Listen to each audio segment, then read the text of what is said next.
Thanks, guys.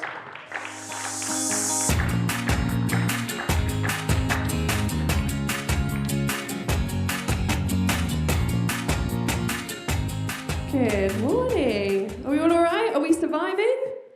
Just about. I was hanging down there till the last second. It's good to see everyone here this morning, especially good to see the Williams back in the house. And I think they brought the weather home with them as a souvenir. I'm not sure if it was wanted, though. So if I start to look more and more like Medusa as we go on, in the words of Monica Geller, it's the humidity. So, was anyone here when I last spoke? Okay, cool, some of you. So, this morning I'm going to be talking or taking that message on a bit more and applying it to another area of our lives. So, for those of you who missed that last message, I am going to fill you in on some of the important bits so that we don't leave you behind. So, the title for my message today is The Stories We Tell Ourselves. So in my last message, we learned that our brains are made for stories. And I'm going to run us back through some of the some of the science bits very quickly, because I think it's kind of important for anyone who might not have been here. So, in the last message, we started with the easy part, that our brain is made of two hemispheres. We have left brain and we have right brain. The left brain controls all the boring stuff. The speech, the comprehension, writing, arithmetic. You know you need it, but it's not fun, is it? Right brain is the fun stuff. You know, imagination, creativity, rhythm. That's why it's looking all nice and colourful on there. And then our brain is split down into 4 lobes that have very specific jobs, which you'll see on there. So it's all colour coordinated. That's the 4 lobes. And then, if we split it down further, you have the occipital lobe, which is at the back of your head, and that deals with sight. You have the temporal lobe, which is kind of the middle lower, and it deals with long-term memory, hearing, and emotion. The parietal lobe is kind of above that and deals with taste, touch, and pressure, how we deal spatially with our environment, which for me is not very well, because I'm super clumsy. And then you have the frontal lobe, which deals with everything else, which is quite a long list. You know, smell, movement, reasoning, decision-making, planning, short-term memory, speech, personality, and behaviour. It's a long list. And there's a reason that that information is important to you. Because when our brain is processing a fact, for example, there are 13,800 species of ant that we know about currently, there are 2 areas, roughly, that might kind of activate in your brain. So we should have a slide. I'll show you this. There you go. So that's going to fire in your brain. It's only 2 areas. However, when you're reading a story or when you're listening to someone telling you a story, the descriptive words and emotions used will activate multiple areas in your brain. So lots and lots of things going on. You're using more of your brain when you're listening to a story or reading a story.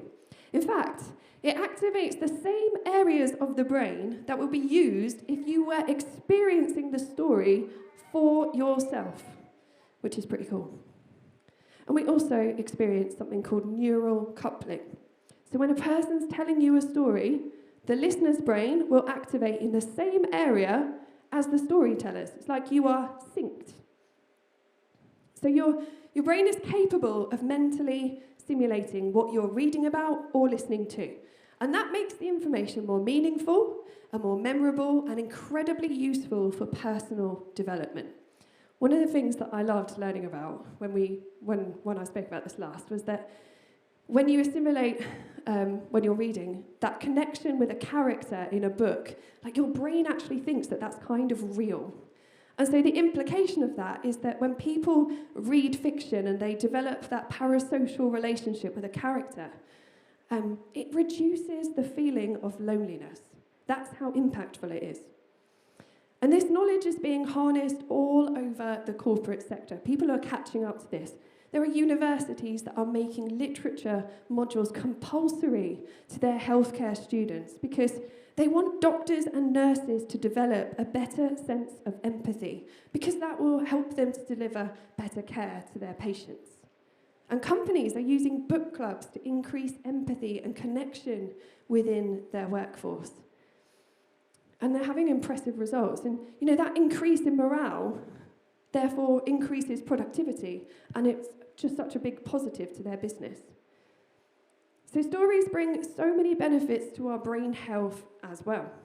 Research has shown that reading can reduce the onset and severity of dementia. Reading fiction improves your memory. And studies have shown that reading fiction for just 6 minutes can also reduce your stress levels by up to 68%. Now, I didn't check into the comparison with chocolate, but I'm like, that's good enough for me. I'm a bookworm. I'm going with it. It's good for my health. Stories have the power to improve your health and well-being, and they have the ability to help build and improve relationships. So this is just a very brief outline of how stories impact the brain. And from that, in my last message, I kind of touched on the implications of our relationship, or on our relationship with Jesus and the people around us. Because taking all that information into account, reading the Gospels puts us in the shoes of the disciples. We're assimilating their experience of being in the presence of Jesus. The stories in the Old Testament of Moses and the Israelites as they fled Egypt, they kind of help us walk in their shoes as they were relying on God and experiencing his miracles, his mercy, his wrath, his power before Jesus was ever on the scene. And that's why God gave us the Bible. It's not just a historical account and a way for us to live a Christian life. It's a powerful tool to build a relationship with God. And our stories are a powerful tool for connecting others to God. The Bible is the foundation.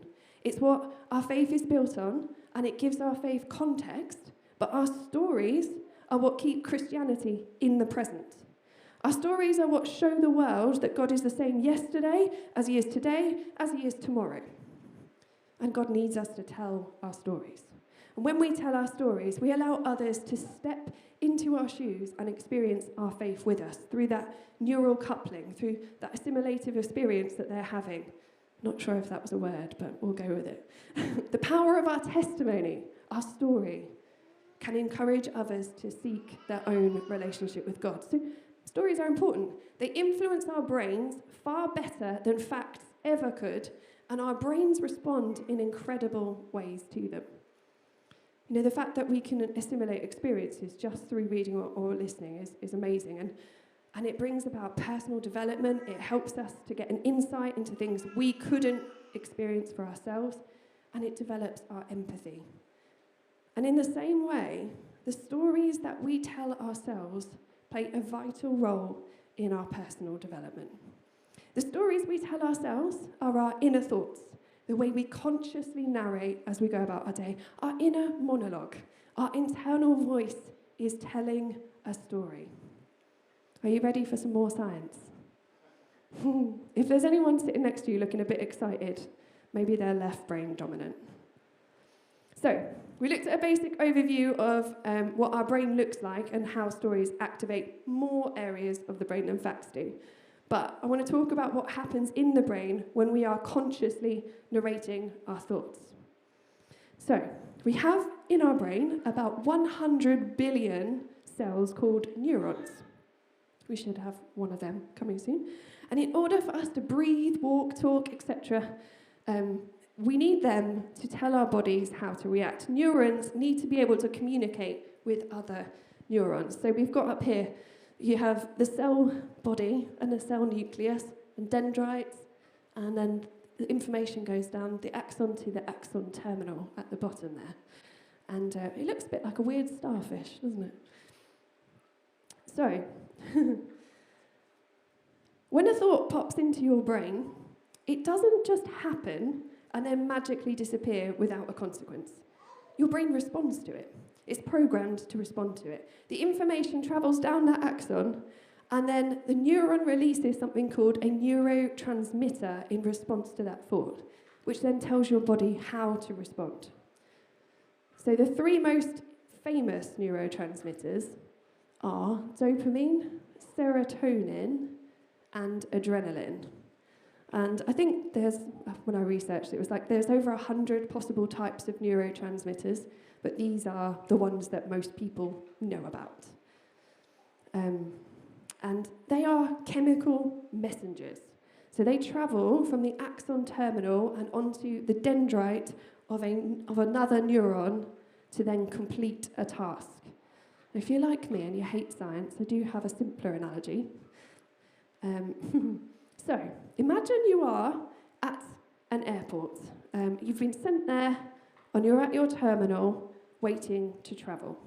So the airport terminal is the axon terminal. And you, the passengers, are the neurotransmitters. So you're waiting to be released, to go off to your new destination, and you have a purpose to achieve, you have a message to send. And to do that, you need to get on a plane. So if you're going really far away, maybe it's a big 747, and to get there, you'll go on one of those corridor things that links. They're amazing. You don't even have to leave the terminal. It's great. So the plane, in our scenario, is something called a synapse. That's the space between one neuron and another. Up in the top corner there, you can see what that actually looks like. So the neurotransmitters travel across that gap, that's the synapse, to get onto that dendrite and then go on to their next neuron, which is their destination airport. And then when you get there, you'll deliver your message. If you're going to go on holiday and you're a holiday maker, then maybe you're a dopamine neurotransmitter, and you're going to be traveling across with really happy vibes because you're happy to be going away. If you're visiting family, maybe you're a serotonin neurotransmitter, traveling across with comfort and love, and that's the message you're going to give when you get there. Or maybe you might be a secret agent, so you might be an adrenaline neurotransmitter, and you're literally preparing to fight or flee depending on what happens when you reach your destination and find your evil nemesis. But every thought you have causes a neuron to release a little passenger, if you will, a neurotransmitter, into the airport that is your brain, and that passenger is going on a journey to impact your body. So the stories we tell ourselves matter. Research suggests that we have about 6,000 thoughts per day. I reckon mine might be higher than that. But 6,000 thoughts that need to be processed. 6,000 thoughts that are going to arrive as dopamine, serotonin, or adrenaline, or any other of the other types of neurotransmitters that I didn't learn. They will board a plane, and they will go somewhere to do something. And once they're there at the airport, there is no turning back. Just like we can't erase words and the impact that they have on others around us, we cannot erase the impact that our thoughts have on ourselves. You know, we talk about how important words are, but words start with a thought. And they are destined to travel, which means when they're going where they're going, they will achieve whatever task they were sent to achieve. And the nature of that determines what chemical message your neuron releases. So when I was studying for this message, I had to understand all of this science. And now I'm what you might call right-brained dominant, naturally more creative. So complex scientific fact is not easy for me to digest, mainly because I don't want to. But I honestly, science makes me want to bash my head against a wall. It's that bad. So anyway, when I was researching, I had this enormous amount of information that I had to sift through and narrow down. And when I don't understand something straight away, for some of you, this is probably really simple. My husband is he did a neuroscience degree. It's like nothing to him. But when I don't understand something straight away, I get really emotional and angry, and I'm just, it's my biggest bugbear. So when I was struggling to organise this information, I could feel myself getting frustrated. And the story I could have told myself might have been, this is never going to make sense, I'm not going to be able to articulate this well enough, and I'm going to fail. But I knew, because I was sat there researching it, that if I did that, the neurotransmitters that it released would have impacted my body and my emotions and then my actions. And because it was negative, obviously, the reaction would have been negative. So I might have gotten more angry and upset, my productivity levels would have plummeted, and maybe I might have even failed as a result. So I deliberately chose to tell myself over and over again, it's okay, I'm going to understand this, my brain will be fine, it will get through this, and obviously I'm here explaining it to you now, so something worked there, the positive worked. But in contrast, for many years, I was part of the band here at church. I sang almost weekly. I sang at Flourish when we were in the Apex and other events that we did. But internally, the story I told myself was that the fear of failing was too big to overcome. It was such an area of vulnerability for me. And I had just enough faith to get on stage and do what I had to do, more because I didn't want to disappoint other people. But in the end, that story I told myself eroded my confidence to the point where I had to step away permanently because it was just too stressful. I didn't even enjoy singing anymore at all. So the stories we tell ourselves affect the choices that we make. When I was researching all the different studies, there was one done in the University of Pennsylvania by a lady called Dr. Emily Falk. And she was doing a study about self-affirmation and how that impacts us. So she had 2 study groups, and she monitored them over the period of a month. And they were all people who, like myself, probably needed to be more active and make some healthier lifestyle choices. And so one of the groups, what they did was they kind of said to them, we want you to spend deliberate time sitting and thinking about what's really, really important to you in life. What are the things that you value the most? Spend time, kind of meditating on that, think about it and dwell on it. And the other group weren't told anything. They're just there. And then after that, they gave them some advice on how they could make better lifestyle choices. They talked about how you should move more, you should sit less, and I'm sure you can see where this is going. The self-affirmation group, over the course of that month, they became more physically active than the ones who didn't do that. And they believe that reflecting on things that we value means the brain's reward pathways are activated, and we respond more positively to change, and we make better choices. And there are so many other studies that demonstrate the impact of our thoughts on our actions. So whether people manage to give up smoking or drinking will be directly related to the story they tell themselves. Whether people manage to stick to a diet and live a healthier lifestyle will be directly linked to the story we tell ourselves. Whether people reach the level of musical talent that they are striving for will be directly linked to the story they are telling themselves.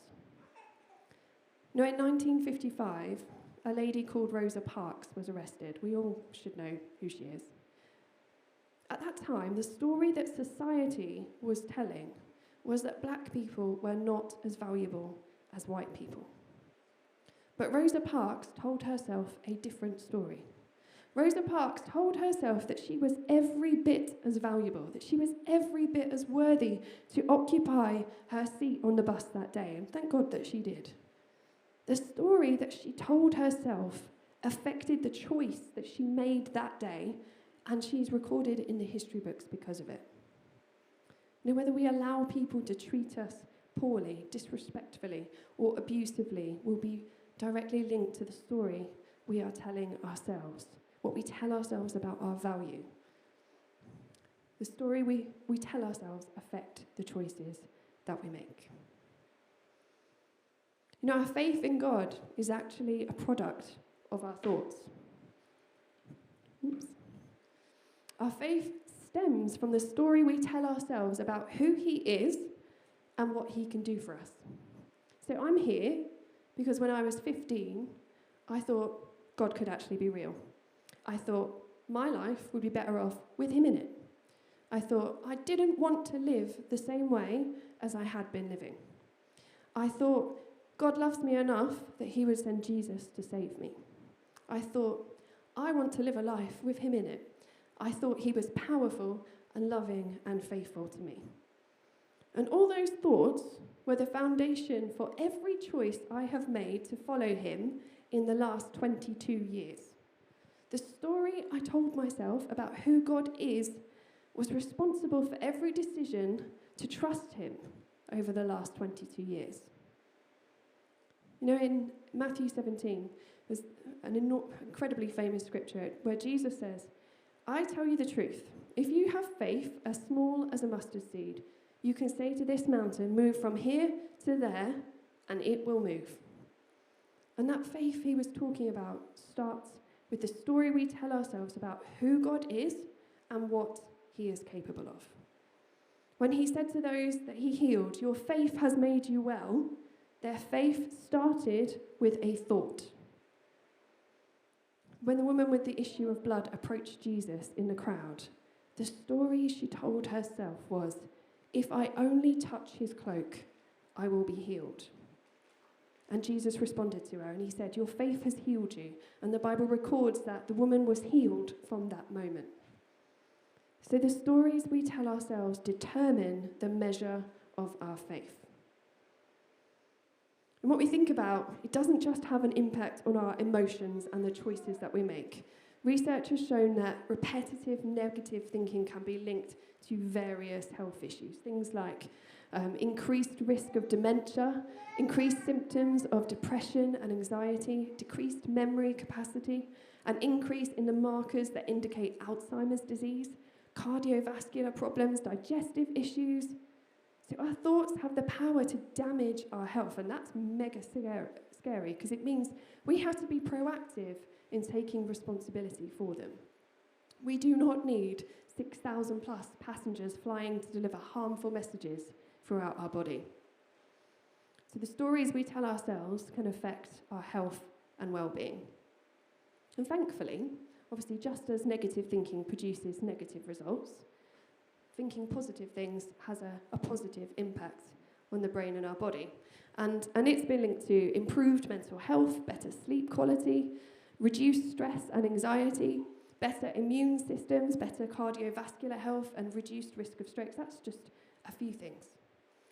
And the crazy thing is, our brain is so responsive to our thoughts. It's so impressionable and easily influenced that when some people are given a placebo drug, a fake drug, to combat a health issue, it can work. So if we were given a placebo and the story we told ourselves was, this is the real drug and it is working, our bodies could respond to those thoughts and produce enough of the right chemicals to actually spur our bodies on to heal. That's how powerful our thoughts can be. That's how impressionable our brain is. Our brain is a bit like a 5-year-old.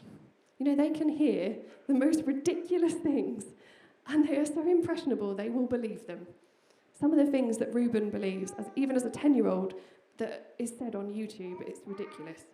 We're always like, that is fake, dude. Like, stop watching these things.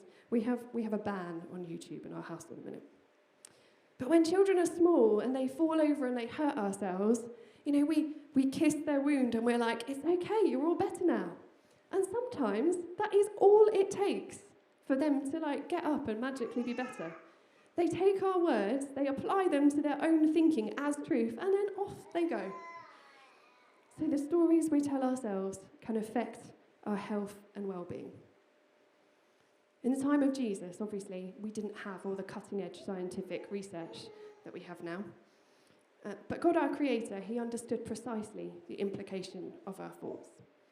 And in Philippians 4:8, it says, finally, brothers and sisters, whatever is true, whatever is noble, whatever is right, whatever is pure, whatever is lovely, whatever is admirable, if anything is excellent or praiseworthy, think about such things.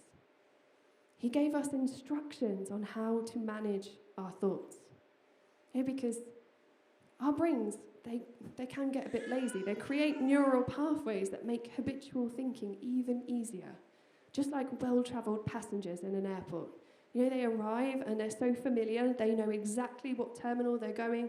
They don't even check the terminal information. They just know where they're going and what they're doing. They've been there and done that so many times. And it's the same in your brain. If we habitually think negative thoughts, our brain already has a response lined up. It knows the drill. And the same with positive thinking. It is harder to be solely positive thinking, but it's possible. But it will create pathways that make it easier and quicker to respond to those thoughts, and the general health of your brain will be better. And there is so much information that we could go into about that, but it's hot, and we don't have time for it today. So those 6,000 plus thoughts can do a lot of damage, or they can do a lot of good. And God knew that, and he gave us instructions to make sure that we utilize that positive thinking so that our choices are good ones and that we keep ourselves physically and mentally strong. He knew that what we think about shapes our faith and it determines our successes and our failures. He knew that what we think about, the story that we tell ourselves, is sometimes the only thing stopping us from fulfilling our purposes. So the stories we tell ourselves have the power to shape our actions, our health, our faith, and even our future. So it's vital that we tell the right kind of story. And we're going to leave it there for today. We can all go and try and get ourselves cool now. So I'm just going to pray before we go. Father, I just thank you that you